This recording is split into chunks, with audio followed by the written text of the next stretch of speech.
Hello all of you. And last lecture पे हमने discuss किया था कि हमारा जो कैपेसिटेंस होता है, कैपेसिटेंस क्या है, उसकी डेफिनेशन क्या है, ठीक है, डायमेंशन और उसकी यूनिट पे हमने देखा था उसे, ठीक है।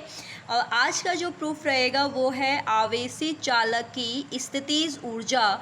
It means potential energy of electric conductor, ठीक है। तो देखो, potential energy of electric conductor क्या होता है। सबसे पहले तो हम इसकी डेफिनेशन देखेंगे कि जो इसकी स्थितिज ऊर्जा है, ठीक है, इसकी स्थितिज ऊर्जा क्या होती है। सपोज़ आपके पास क्या है, मोबाइल घरों में सभी के पास होता है। अगर मोबाइल आपका क्या होता है कि हम जब क्या है कि उसकी बैटरी अगर बिल्कुल आपकी क्या हो जाए, ख़त्म हो जाए, नील हो जाए, तो वो क्या दिखाएगा, ज़ीरो बैटरी, ठीक है ना। उसके चार्जेबल उस पर आवेश कितना है, 0। लेकिन जैसे ही हम उस पर क्या करते हैं, चार्ज लगाते हैं, तो वो कहाँ पहुँच जाता है, 100 भी पहुँचता है। तो हमने क्या करा, उसको अनावेशित, यानी कि जब वो क्या था, चार्ज नहीं था, जब 0 आपकी % बैटरी थी, तो उस समय वो अनावेशित था। उसको अनावेशित को हम किस अवस्था में लेके आए, आवेशित अवस्था में, यानी कि जब वो 100% हो गई, किसके थ्रू, चार्ज जब हमने किया, ठीक है ना। तो जो अनावेशित से, यानी कि 0 से हम 100% पे लेके आए, तो उसको लाने में जितना भी हमने वर्क किया वो हमारी क्या कहलाती है, स्थितिज ऊर्जा।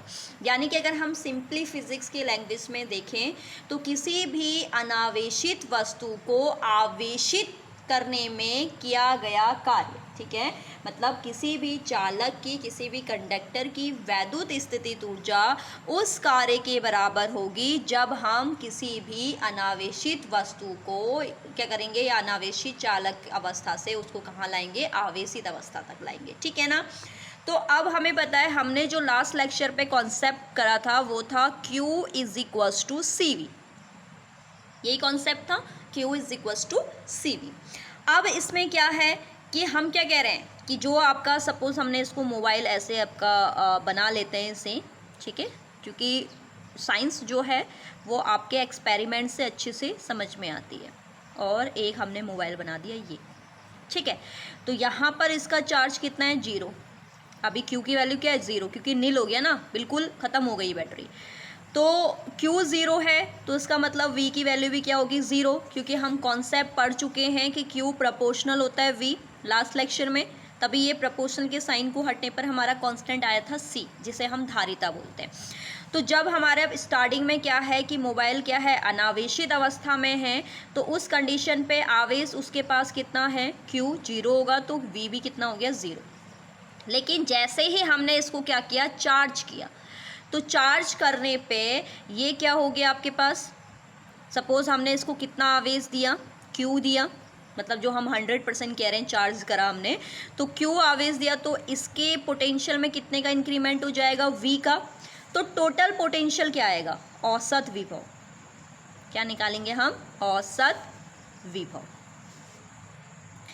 तो औसत विभव आपके पास क्या आ जाएगा, क्योंकि औसत एवरेज का फॉर्मूला क्या होता है, sum of number upon total number. Sum of number यानी कि पहले में पोटेंशियल कितना था, 0, फिर उसके बाद हमने जब चार्ज किया तो पोटेंशियल कहाँ पहुँच गया, V पे।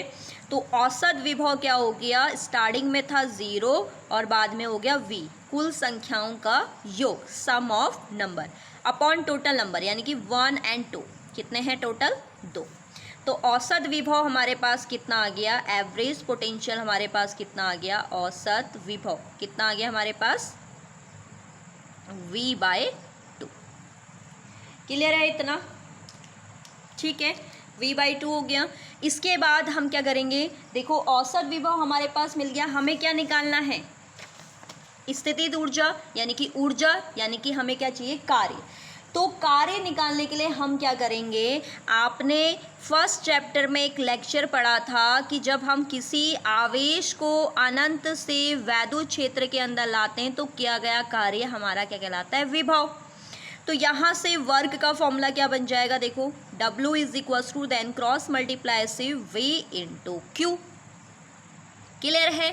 तो यानी कि हम क्या निकालेंगे, किया गया कार्य, क्योंकि कार्य ही क्या होती है, ऊर्जा होती है। तो किया गया कार्य क्या हो जाएगा आपके पास, W = इस फॉर्मूले के अकॉर्डिंग V V जो होगा ये एवरेज होगा यानी कि औसत विभव, ठीक हो गया, इनटू में Q। बहुत छोटी आपकी प्रूफिंग है, लेकिन आपकी क्या है, कॉन्सेप्ट से अगर आप समझेंगे तो काफ़ी अच्छे से रहेगा, आपके एग्जाम तक बना रहेगा आपके माइंड पे, ठीक है। तो ये हो गया हमारे पास W यानी कि work is equals to average potential कितना आ रखा हमारा V/2, यानी कि यहाँ पर आपके पास क्या आ जाएगा V/2 इंटू Q। क्लियर है।